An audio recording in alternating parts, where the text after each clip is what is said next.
20 maisons du T2 au T6, dont la surface habitable moyenne est de 90 mètres carrés, 10 studios de 20 mètres carrés et des bâtiments administratifs et d'exploitation pour 500 mètres carrés. Globalement, la surface bâtie de l'ensemble immobilier est de 2500 mètres carrés. La commune a fait l'acquisition de ce terrain de 1 hectare en 2007 pour un montant de 420 000 € en souscrivant un prêt au Crédit Agricole sur une durée de 30 ans et dont le coût, intérêt compris, est de 703 000 €. Un coût total de 5,2 millions d'euros hors taxes, soit 6,2 millions d'euros TTC, ont fait l'objet d'un BEA, acronyme de bail emphytéotique administratif, souscrit en 2009 pour une durée de 30 ans auprès de la société Atlante Gestion. Un BEA est un contrat de location entre un amphithéâtre, ici Atlante Gestion, qui investit et loue un bien de prédéterminé à un locataire qui en deviendra propriétaire à l'issue du bail. Dans notre cas, nous sous-louons à la gendarmerie les locaux dont nous sommes locataires. Le BEA se compose d'une partie financière, dont le montant s'élève à 14,1 millions d'euros TTC. Cette partie financière est liée à un contrat de maintenance souscrit par Atlante Gestion pour la durée du bail auprès de la société Sogea Caroni pour un montant de 2,4 millions d'euros TTC. Les frais de gestion, 600 000 €, et d'assurance, 120 000 €, viennent clore ce BEA, dont le coût total est donc de 17,2 millions d'euros TTC, dont il faut noter que le taux d'intérêt est de 5,275%, avec une progressivité du remboursement de 1,8% par an. Enfin, la commune est également assujettie à la taxe foncière pour 450 000 € et à des frais d'entretien qui sont hors contrat de maintenance, dont le coût peut être évalué à 200 000 € sur les 30 ans. Le coût global du financement de la gendarmerie est donc de 18,6 millions d'euros TTC, se décomposant très schématiquement de la manière suivante: 17,2 millions d'euros pour le BEA, 0,7 millions d'euros pour le terrain, 0,7 millions d'euros pour la taxe foncière et l'entretien. Il est important de rappeler que l'ensemble immobilier va revenir à la commune à l'issue du BEA en 2039. Il faut savoir également que sur les 230 BEA signés entre 2008 et 2010, 190 sont équilibrés ou quasiment équilibrés. 40 ne le sont pas, et parmi ces 40 BEA, une dizaine sont particulièrement déséquilibrés. Il faut savoir que le BEA de Bézieux fait partie de ces 10 BEA les plus déséquilibrés en France. Pour financer le BEA, l'État verse un loyer pour la gendarmerie, dont le montant était, notamment en 2020, de 374 000 € sur l'année. Il s'avère que sur les 12 premières années, entre donc 2009, démarrage du montage, et 2020, ça fait 12 ans, nous avons subi un effet ciseau. Donc un effet ciseau est un terme souvent employé en finance qui signifie que les dépenses augmentent plus vite que les recettes. D'où l'image d'un ciseau sur un graphique. Avec un cumul de dépenses sur les 12 premières années de 5,4 millions d'euros et un cumul de recettes de 4,3 millions d'euros, soit un déficit de 1,1 million d'euros en 12 ans. Il faut cependant noter la très forte progressivité de ce déficit, qui est passé, en particulier et contractuellement, de 38 000 € en 2010, première année pleine d'exploitation, puisque en 2009 c'était le démarrage, à 189 000 euros en 2020. 38 000, 189 000.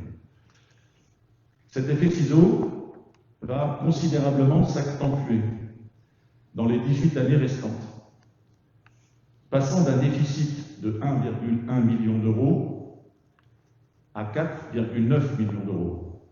Le déficit est l'écart entre le coût du BEA, c'est-à-dire ce qui nous amène à 17,2 millions, et le loyer payé par l'État. Donc le déficit sur les 18 années à venir va passer de 1,1 million d'euros sur les 12 premières années à 4,9 millions d'euros sur les 18 années restantes. Ceci en supposant que le loyer continue à augmenter dans les mêmes proportions que sur les 12 premières années, ce qui n'est pas certain, en soulignant au passage que l'annuité en 2038 sera de 1,2 million d'euros, contractuellement, c'est dans le contrat. En 2038, l'annuité sera de 1,2 million d'euros. Cette annuité d'un montant exorbitant est une anomalie de plus dans ce dossier. Toute la question est de savoir quelle sera la politique de l'État concernant le loyer pour les 18 années à venir. On ne peut exclure que ce loyer n'augmente pas ou plus, la valeur locative du bien immobilier étant de l'ordre de 300 000 euros, à comparer aux 374 000 euros payés par l'État en 2020. Retenir l'hypothèse d'une augmentation continue de ce loyer est une hypothèse qui n'est pas exclue, mais qui est incertaine à nos yeux, et il nous semble prudent de la pondérer, en retenant pour les 18 années à venir l'hypothèse d'un loyer moyen de 335 000 euros, moyenne entre les 374 et les 300. C'est une hypothèse qui nous apparaît réaliste, mais qui conduirait cependant à faire passer le déficit, dans ce cas-là, de 4,9 millions à 7,2 millions. Même si, au demeurant, demander à l'État de surlouer un bien immobilier, du simple fait que le dossier de son financement est un coût anormalement élevé, consiste à financer par l'impôt ce qui s'apparente à une... Je laisse le soin à chacun de se faire une idée sur le sujet. La question qui se pose à nous aujourd'hui est de savoir comment sortir de cette problématique financière, d'autant qu'au remboursement du BEA s'ajoute le remboursement des emprunts contractés par la précédente municipalité pour financer l'extension nécessaire et indispensable de l'école Paul-Émile Victor et la construction attendue, indispensable et tout aussi attendue de l'espace Suzanne Régnier. Le remboursement de ces emprunts s'élève à plus de 150 000 euros par an, et ceci à partir de 2021. Mesdames et messieurs les élus, vous comprendrez aisément qu'en ajoutant chaque année 150 000 euros aux 270 000 euros de déficit contractuel minimum, ou encore aux 400 000 euros de déficit si on retient la valeur locative, cela représente un coût annuel pour la municipalité entre 420 et 550 000 euros par an. Pour la commune, et même s'il convient bien évidemment d'intégrer une évolution positive ou sensiblement positive et prévisible des recettes de la municipalité, du fait notamment de l'augmentation de la population, cette évolution s'accompagnera inévitablement d'une augmentation des dépenses. C'est pourquoi le constat que nous faisons aujourd'hui impactera inévitablement les finances de la commune avec ce même ordre de grandeur. Je terminerai par un rappel. Il y a quelques mois, j'ai pu lire dans la presse, un journal bien connu des métropolitains, un article sur le vote du budget de notre commune, qui se terminait ainsi, je cite. Un élu digne de ce nom doit dire la vérité à ses administrés. Effectivement, un élu digne de ce nom aurait pu, dès 2014, voire même avant, sensibiliser et informer ses administrés de l'état dans lequel se trouveront inéluctablement, si on ne fait rien, les finances de la commune dans les années à venir, du fait d'un BEA déséquilibré, qui qui affectent directement notre CAF, la fameuse capacité d'autofinancement, et bien évidemment nos marges de manœuvre. La commune de Bézieux se trouve en difficulté de gestion et le fait que l'ensemble immobilier revienne à la commune à l'issue du BOA, ce qui est un élément important, ne change rien à l'affaire, puisqu'il faudra bien continuer à assurer le service que les Basiliens sont en droit d'attendre de la municipalité pendant ces 18 ans.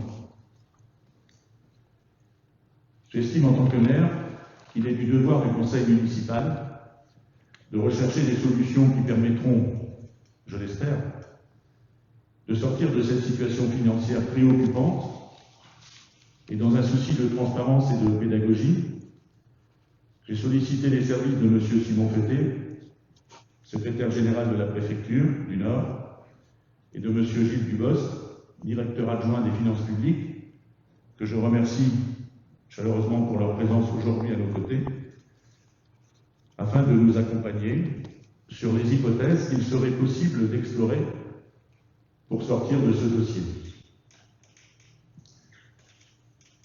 Je vous remercie. Messieurs, souhaitez-vous prendre la parole sur ce qui vient d'être dit et sur les options qui peuvent s'offrir à nous? Oui, à votre invitation, monsieur le maire. Bien, monsieur le maire, mesdames et messieurs les conseillers municipaux, je suis Simon Fété, secrétaire général de la préfecture, sous-préfet de Lille. Cette séance me rappelle un peu mes jeunes années, quand j'étais magistrat à la Cour des comptes, puisque la configuration des salles de délibération était un petit peu la même. Je suis accompagné de monsieur Dubost, qui est directeur adjoint du pôle de conseil aux décideurs publics, car c'est bien ce qu'il s'agit aujourd'hui. Monsieur le maire, vous nous avez sollicité pour avoir un regard, une expertise, un conseil sur la situation des salles de la commune. Et c'est donc aujourd'hui, fort de nos expériences personnelles, de nos compétences, fort de la confirmation de nos analyses par des ministères que nous avons sollicités, puisqu'ils disposent d'un regard et d'expertise technique supplémentaire qui nous a paru utile de saisir, c'est bien l'exercice auquel nous allons nous livrer. Je voudrais d'abord indiquer que la situation de la commune de Bézieux n'est pas une situation isolée en France. La société Atlante Gestion, qui est titulaire du bail souscrit avec votre commune, a trouvé un modèle économique sans doute profitable qui met d'autres communes en France dans des difficultés qui sont comparables. En Bourgogne, en Franche-Comté, dans le Finistère, dans le Morbihan et en Vaucluse. C'est la raison pour laquelle il y a un intérêt public à ce qu'on se penche sur cette affaire pour conseiller celles des communes ou des intercommunalités, le cas échéant, qui se sont retrouvées prises dans une relation contractuelle avec la force du contrat. Un contrat, ça lie une commune et toute personne morale d'ailleurs jusqu'au terme qui est prévu par l'engagement contractuel, pour les éclairer, les conseiller dans le sens de l'intérêt général, qui est aussi le sens de la protection des deniers publics. Et ce n'est pas un directeur adjoint des finances publiques ou un magistrat à la Cour des comptes qui vous dira le contraire. Analyser et rechercher des solutions. C'est les deux temps à deux voies de ce qu'on se propose de rapporter devant vous, conseil municipal, sous la forme d'une expertise qui est une expertise neutre, qui est une expertise à un conseil municipal qui se prépare à examiner différentes options et différentes décisions. Il y a en réalité plusieurs types de solutions qui peuvent être creusées, travaillées, examinées. Nous avons eu l'occasion d'y réfléchir, de faire des propositions. L'une d'entre elles nous présente avoir un bilan coût-avantage qui est peut-être supérieur aux autres, et un certain nombre d'entre elles qui ont pu être mises en œuvre ailleurs en France semblent sur ce territoire assez peu réalistes. Je veux parler par exemple du transfert à l'intercommunalité du bien et de la mission ou de sa mutualisation entre communes. Il ne nous a pas semblé, là c'est mon métier de sous-préfet d'arrondissement et ma connaissance du territoire qui parle, que cette option était complètement viable dans l'immédiat et qu'elle serait facilement acceptée. Il y en a une autre que nous avons écartée. celle qui consisterait à ne rien changer et à continuer à exécuter le contrat. Pourquoi? Parce que l'analyse qu'a faite Monsieur le maire devant vous est exacte. Le profil des décaissements qui sont justifiés par ce contrat va mettre toutes choses égales par ailleurs la commune dans une situation complexe, puisque sa capacité d'autofinancement diminuera au cours du temps et qu'elle ne sera donc plus en capacité, toutes choses égales par ailleurs, sans aggraver son endettement ou massivement augmenter les impôts, de financer de nouveaux projets. Donc, en opportunité, la recommandation que l'État peut faire à la commune dans son rôle de conseil, c'est de se saisir du dossier pour examiner comment atténuer ou lever cette charge. Plusieurs autres options sont possibles. Le contentieux, tout d'abord. Le contentieux, c'est des processus qui sont longs, qui sont en eux-mêmes coûteux, et surtout qui ne suspendent pas l'exécution du contrat. C'est-à-dire que tant qu'il n'y aura pas eu une décision rendue par une cour souveraine ayant autorité de la chose jugée, ce qui peut prendre du temps, surtout en matière contractuelle, la commune devra continuer à exécuter le contrat et devra continuer à supporter la charge croissante qui a été indiquée. La dernière solution qui est ouverte, et c'est une solution qui présente des éléments de complexité, c'est celle qui consiste à solliciter par voie transactionnelle, par voie de négociation, une résiliation du bail emphytéotique administratif qui lie la commune à la société Atlante Gestion. Pourquoi elle est complexe et longue? C'est parce qu'une résiliation, on va y revenir tout à l'heure, elle doit, au cas particulier, supposer la mise en évidence d'un certain nombre d'anomalies ou d'imperfections du contrat qui justifient de revoir les clauses du contrat qui sont relatives à une résiliation, puisque tout contrat, comme vous le savez, nativement inclut des dispositions qui sont relatives à sa résiliation. Il n'y a pas de contrat sans modalité de résiliation. Deuxièmement, une résiliation entraîne forcément paiement d'indemnité, elle a un coût qui peut varier, qui s'apprécie en fonction des négociations, et un coût qui doit être financé. Nous reviendrons en conclusion, cette fois-ci pas dans le rôle de conseil, mais dans le rôle de puissance publique d'État aux côtés des communes du territoire, sur la manière dont nous pouvons envisager, le cas échéant, d'aider et d'appuyer la commune. Je voudrais, avant de passer la parole à Monsieur Dubost, qui va dans un premier temps peut-être nous livrer son analyse technique des singularités et peut-être des anomalies qui caractérisent ce contrat, et deuxièmement se livrer une analyse des risques, des coûts et des avantages des solutions que j'ai indiquées, rappeler néanmoins que cette opération, quelque part, est en tout état de cause profitable à la commune, puisque la caserne de gendarmerie de Bézieux existe, elle abrite, jusqu'à preuve du contraire, des gendarmes et leurs familles, et que cette réalisation, en tout état de cause, et même dans le cas d'une résiliation, a une valeur patrimoniale. Elle intègre le patrimoine de la commune qu'elle n'a pas vocation à quitter.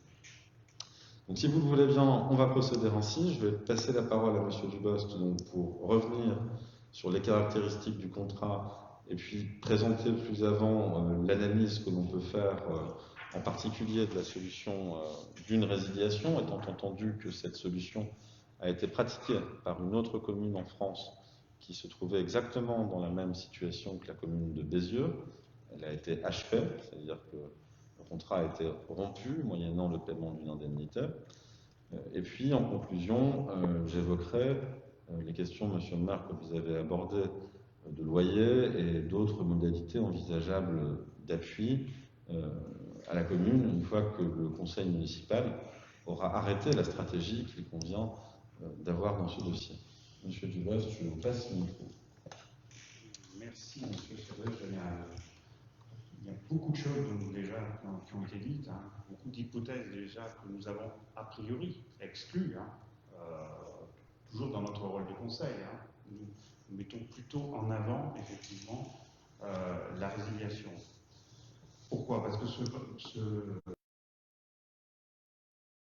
équilibré, Monsieur le maire l'a dit tout à l'heure, Alors, c'est pas en soi le fait qu'il y ait un déséquilibre qui est tout à fait choquant. Hein. Quand on parle de déséquilibre, il y a d'une part des charges, c'est ce qui est versé à la SCI au titre du loyer financier, et d'autre part des produits, c'est-à-dire ce que verse l'État au titre de la sous-location. Et qu'il y a un différentiel entre les charges et les produits, c'est pas choquant. Je ne dis pas que c'est ce qui se passe, hein, mais c'est pour vous montrer quand même qu'on a vraiment affaire à deux contrats, parce qu'en fait il y a deux contrats, il y a le contrat financier puis le contrat d'entretien. On a deux contrats qui sont remarquablement bien verrouillés. C'est pour ça que tout à l'heure on a dit que attaquer le contrat surtout 12 ans après, ça me semble absolument quelque chose qui est voué complexe. Hein. Il y a plusieurs modules dans le contrat. Tous les éléments ne figurent pas dans le contrat d'ailleurs pour faire un calcul fin, mais la collectivité avait très justement fait une demande au début de l'année 2021 d'estimation de cette indemnité de résiliation qui s'élevait à plus de 8 millions d'euros. Nous avons de notre côté refait les calculs et si on suit les éléments du contrat, on a à peu près au même résultat. On était toujours aux alentours de 8 millions. Alors pourquoi 8 millions? C'est parce qu'une grosse partie de la résiliation consiste à rembourser les emprunts jusqu'au terme de ce qu'ils auraient dû être. Hein. Donc évidemment, ça représente une chose importante. Et en plus, évidemment, du remboursement, il y a une indemnité proprement dite, plus différents frais. Alors, si un jour on venait à formellement demander la résiliation et à se faire produire qu'on pourrait résilier parallèlement le contrat d'entretien.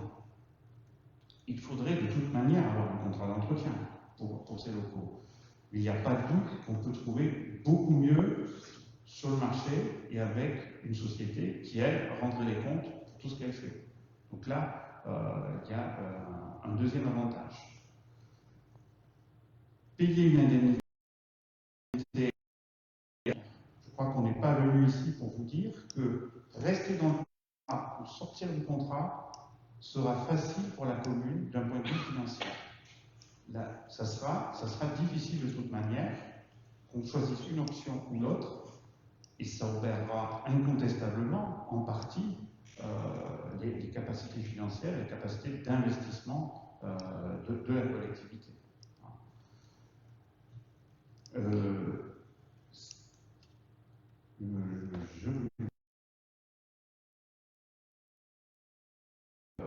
Cette indemnité, il va falloir la financer. Et donc souscrire un emprunt pour financer cette indemnité. Là, on peut aider la commune à trouver le prêt au meilleur taux possible. Aujourd'hui, par rapport à ce qui figure dans ce contrat, M. le maire l'a dit, on est à plus de 5%.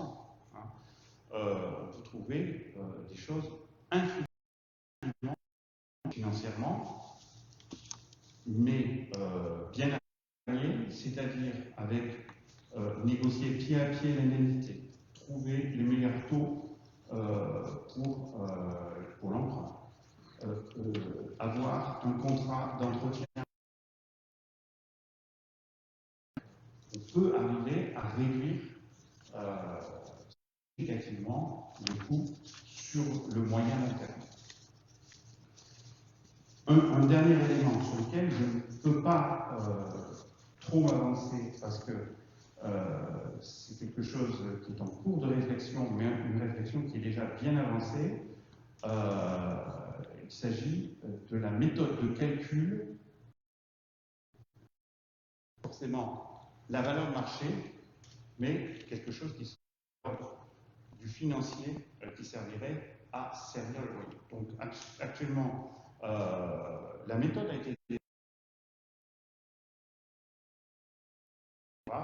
et on devrait avoir le résultat de cette expérimentation en 2020. Donc, ça, c'est pour le côté recette, hein, parce qu'on a largement parlé du côté charge qui se réduirait en cas de résiliation, mais du côté recette, on pourrait avoir une amélioration des recettes. Le but étant, évidemment, de rapprocher le plus possible. On est, si ce n'est un équilibre, vous annonçait la libération des dettes et la gratuité de la gendarmerie de Bézieux pour la commune. Ce serait manquer à mes devoirs, je ne serais pas sérieux. Cet équipement, il a été construit, il a une utilité sociale et collective qui est indéniable. Il y aura nécessairement un coût qu'il faudra financer. Le dispositif qui avait été retenu consistait à étaler dans le temps. Nous sommes déjà assez significativement au-dessus des valeurs de marché. Avec la révision du modèle que vous évoquiez, elle vise plutôt, à vrai dire, et je me suis un peu occupé d'immobilier de la gendarmerie dans le passé, plutôt des casernes qui sont au fin fond de la Haute-Saône, dans le Lot, est très faible, ce qui n'est pas le cas de ce territoire qui est un territoire dynamique, où on le sait, l'espace est rare, il est cher et il a une valeur importante. Mais ça fait partie de la solution et nous continuerons autant que possible à contribuer par ces produits courants chaque année à résorber l'écart entre les charges d'une part et les recettes de l'autre pour rendre cet écart supportable. Deuxième levier, il y a évidemment ce que nous faisons en France, avec lequel nous entretenons des relations très étroites, un appui à la recherche de financement pour trouver des bonnes solutions, solutions meilleures en tout état de cause que celles qui figurent au contrat, et un appui, mais un appui seulement, Monsieur le maire, un appui n'est pas une substitution, un appui aux négociations qui devront s'engager pour vous guider avec vos conseils sur les bonnes pistes et sur ce qui nous semble devoir être discuté. Voilà, Monsieur le maire, ce que je suis, avec Monsieur Dubost, au nom de l'État, venu vous dire ce soir, en répondant à votre invitation. C'est la décision, les discussions que vous aurez lors de ma présence pourraient en tout état de cause compter, comme chaque commune de l'arrondissement et comme chaque commune du Nord, sur le plein soutien de l'État. Et deuxièmement, puisque vous m'avez invité à un conseil municipal et que j'ai accepté de participer, les éléments, vu les difficultés qui se posent, présentaient un caractère. Je vais passer la parole aux personnes qui souhaitaient intervenir. En tout cas, encore merci Monsieur Fété, Monsieur Dubost, Madame, pour le travail qui a été fait en amont sur cette réflexion qui est un sujet important. Je pense que c'est un des sujets du mandat pour nous. C'est de trouver un solution. D'abord, sur les chiffres, je ne les retrouve pas. Tant sur les dépenses, on peut se retrouver aux 17 000 euros. Bon, vous comptez le terrain, vous n'avez pas compté au départ. Comptez la taxe foncière, c'est une recette pour la commune. Donc là, moi, je reste sur 17 500 000 euros de dépenses globales sur ce projet. Là où ça va, c'est actuellement notre projet. Il vient des recettes. Depuis 2000, là, deuxième point, le contrat de location contient une formule de révision, d'actualisation des loyers. D'accord. Troisièmement, vous avez appliqué cette formule pendant les deux périodes qui est là, du début du contrat. À partir de ça, le successeur, parce que c'est pas moi qui traité à l'époque, la parole est aussi à vous convaincre qu'il fallait continuer à appliquer la formule d'actualisation. Il a même été confronté à une volonté de baisser le loyer. Or, si on applique cette formule d'actualisation avec les hypothèses, c'est que vous allez refuser l'actualisation. Parce que là, vous avez parlé de nous aider, tout ça, mais c'est même pas la peine de nous aider parce que sur le contrat, l'équilibre va se retrouver. Parce que dans notre manière de faire,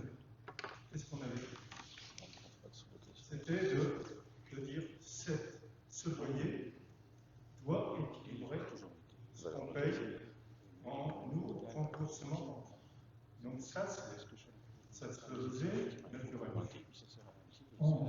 L'assurance et les fins administratives étaient couverts par les taxes terrain par rapport à d'autres communes qui ont aussi construit en même temps que nous.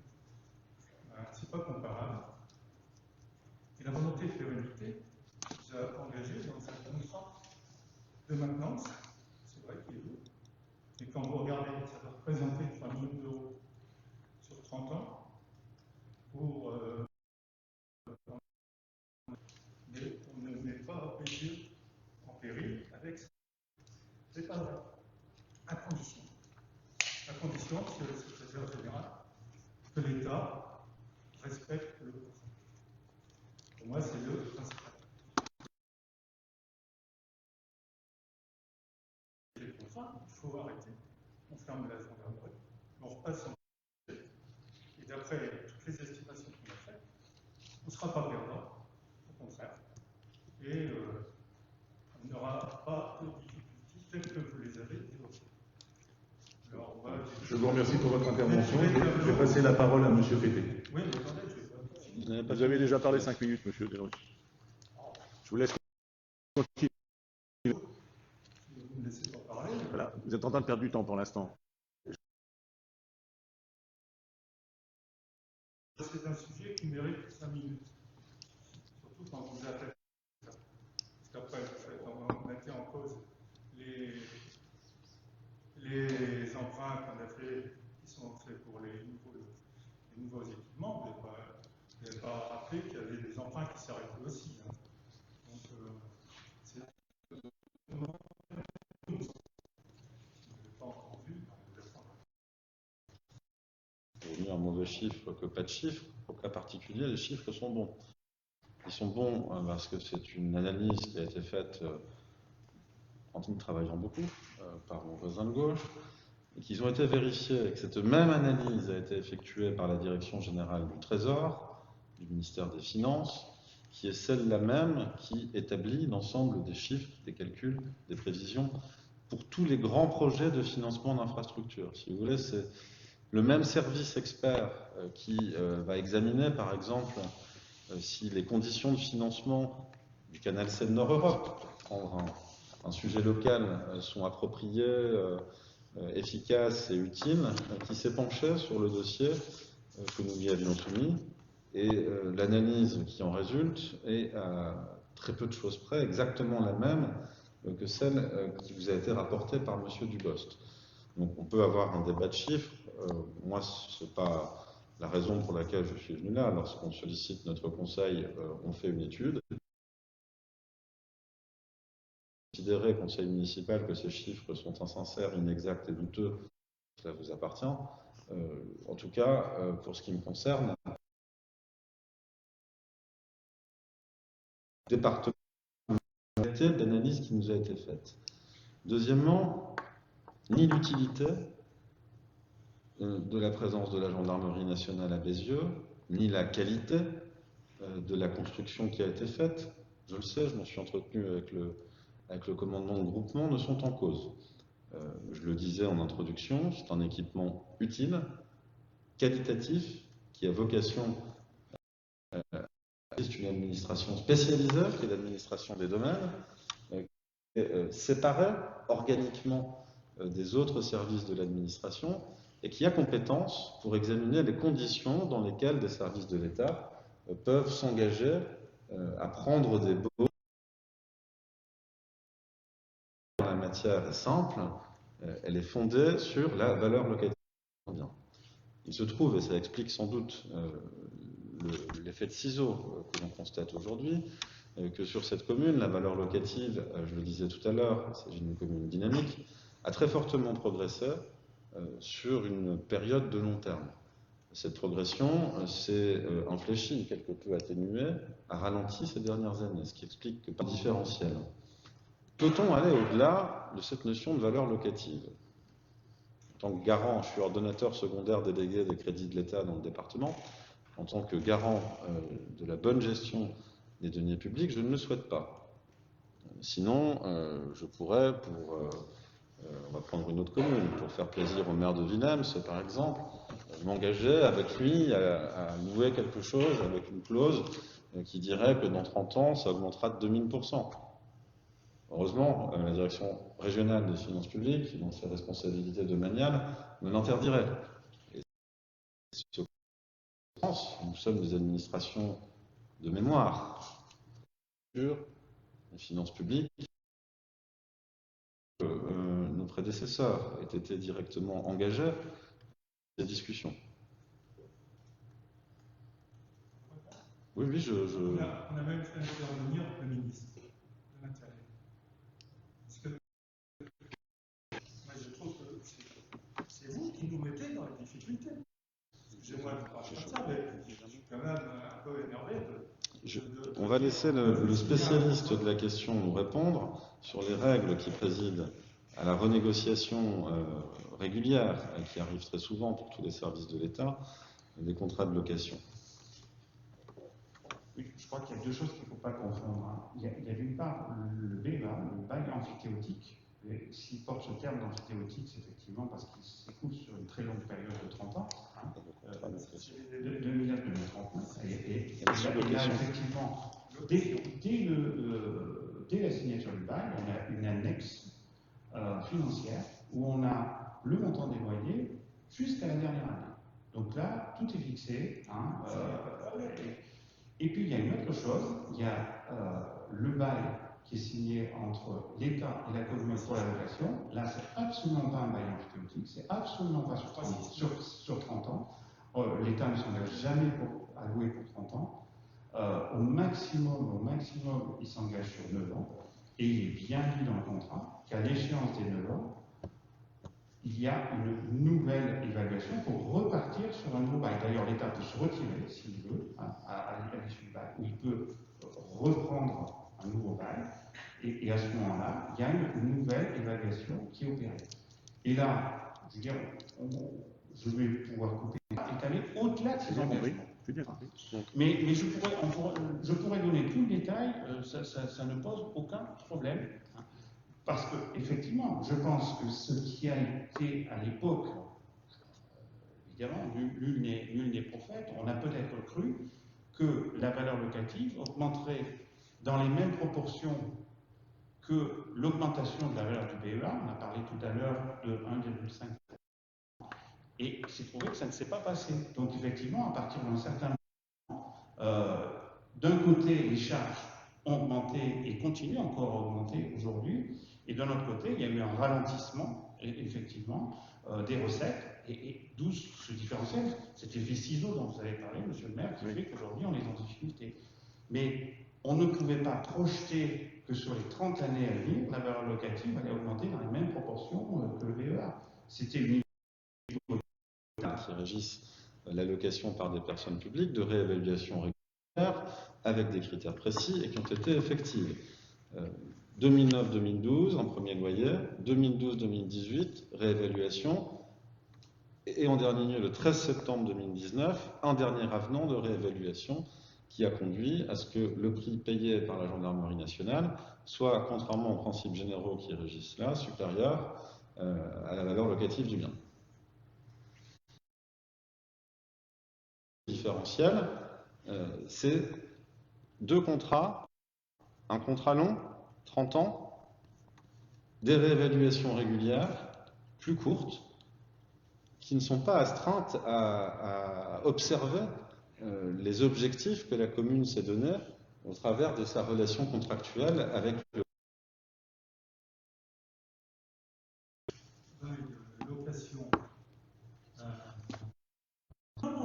Avec l'amphithéâtre, ça va, c'est clair. Hein, c'est clair, je suis d'accord sur le chiffre. Nous, le problème qu'on a en commune, c'est pas l'amphithéâtre, c'est l'État. C'est nous qui avons changé les données. Je suis désolé. Non. Monsieur Delru, je voudrais reprendre la parole. Tout 9 ans.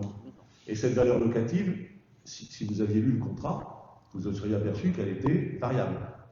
Que l'indice soit, lui, déterminé par avance, j'ai bien compris, mais la valeur locative, eh bien, il s'avère qu'elle a baissé. Et ça, monsieur, ben, je ne peux que vous inviter à relire le contrat. Et l'indice s'applique sur la valeur locative. Et donc, c'est cette valeur locative qu'on actualise. Absolument. Pour moi, c'est très clair. Et c'est pas moi qui ai signé le contrat, pourtant. Après, Monsieur Delru, je voudrais revenir quand même sur 2 points, très rapidement. Vous estimez que vous parlez de 3 000 sur 30 ans pour la maintenance, c'est normal. Ce que je veux dire, conseillers municipaux ici présents, ça revient à payer la moitié de l'investissement en 30 ans. C'est-à-dire que, en gros, schématiquement, je vais forcer le trait volontairement, mais on pourrait démolir 10 maisons sur 20 et les reconstruire. C'est en gros, c'est... Voilà, moi je pense que les choses sont claires, en tout cas me paraissent claires. Est-ce que Karl, tu souhaites ajouter quelque chose? Oui, moi je voudrais ajouter quand même un point, parce que je ne peux pas laisser dire qu'en fait, côté dépenses, tout va bien et que le problème vient du côté des recettes.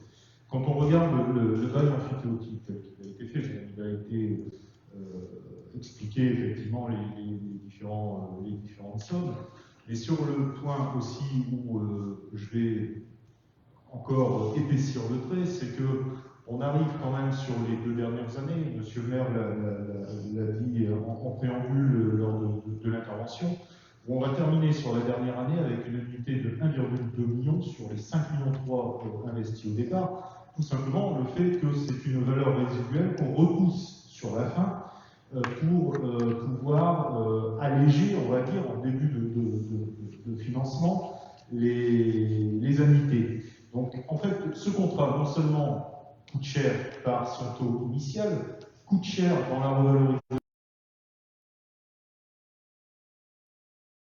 on coûte cher dans le fait qu'on va décaler dans le temps une somme importante sur la fin. On en arrivait, je caricature avec M. le maire quand on étudiait le dossier, mais à dire en 2038, on va devoir emprunter pour payer les dernières annuités, la dernière annuité de la gendarmerie. Donc c'est là où on voit que quand on dit qu'au côté dépenses tout va bien, on est d'accord sur les chiffres, le problème est côté recettes, je ne peux pas. Non, après, je vous ferai des observations au titre du contrôle de légalité, ça m'embêterait. Oui. Monsieur Delru. Oui, moi j'ai une question. Je pense que ça rentre dans le cadre de ce que vous venez de dire. Est-ce qu'il est possible, on est sur un bail 369, un bail commercial, non, un bail il est possible de l'arrêter. Oui, c'est ce qu'on a indiqué. Pour nous, vis-à-vis du État. D'accord. Bah ça, c'est une responsabilité qui appellerait à être traitée dans un autre cadre. D'abord, il faudrait à mes côtés le commandement du groupement départemental de gendarmerie pour qu'il fasse valoir son point de vue sur la distribution et l'organisation des forces sur le territoire. Je devrais évoquer avec Monsieur le préfet du Nord, puisque la présence des forces de sécurité, vous le savez tous, est très importante dans les politiques publiques que l'État conduit. Et puis, c'est une responsabilité lourde pour une commune de décider qu'une gendarmerie qu'elle accueille, finalement, doit se trouver un nouveau toit. Et je précise que dans tous les cas, ce n'est absolument pas la voie que nous allons choisir, puisque nous sommes très heureux d'avoir une gendarmerie sur notre territoire.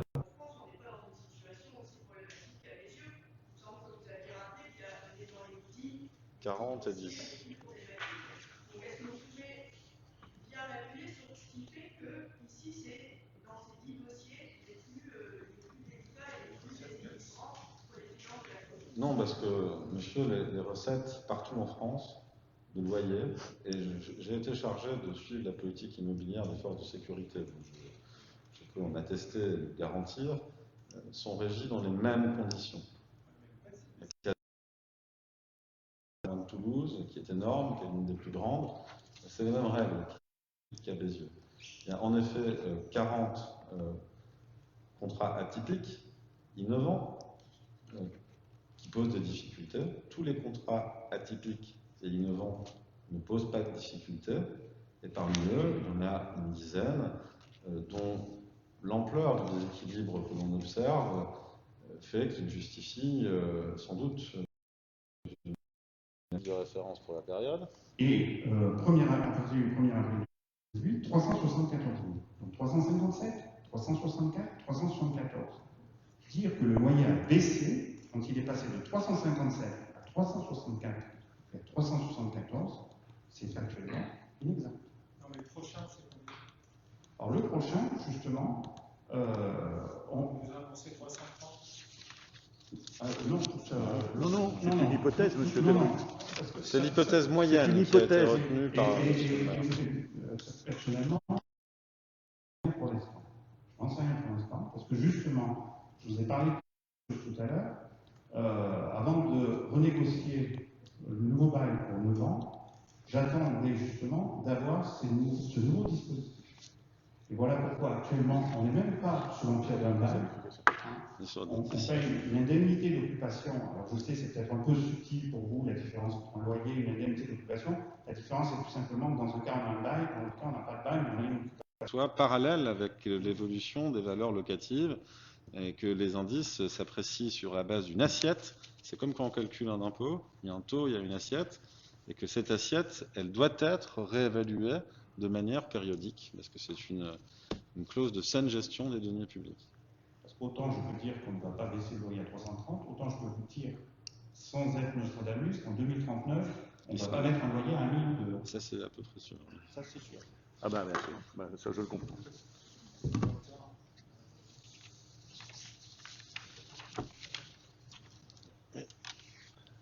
Allez-y, Monsieur allez-y, Filoski. toujours avec les mêmes réserves. Oui, j'ai une question, puisqu'on parle de la question de baser le loyer sur la valeur locative ou sur les indices. Il y a cette question-là. Est-ce qu'il est possible de voir tout simplement les paragraphes du contrat qui stipulent Je pense que la commune, en tout cas, doit avoir ce document. Et je pense qu'il sera peut-être utile dans vos délibérations ultérieures que vous puissiez en faire. Madame, merci bien pour votre présence et vos éclairages qui ont été particulièrement intéressants et pertinents, je pense. Merci, monsieur le maire. J'espère puis faire un peu la lumière sur ce dossier. Merci beaucoup. Et je vous dis comme effectivement à bientôt.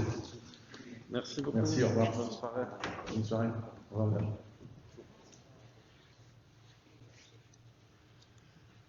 Donc, vous avez reçu une information, je pense, assez complète, même la plus complète possible, avec les spécialistes de l'État et des finances publiques sur ce sujet. Donc, c'était le but de ce conseil municipal aujourd'hui. Est-ce que quelqu'un a une question, une remarque?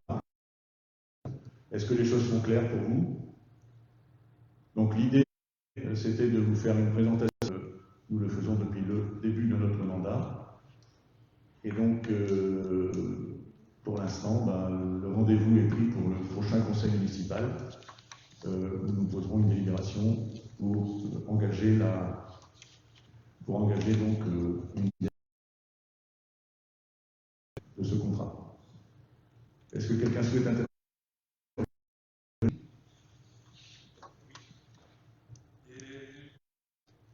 Je suis un petit peu, comment dire,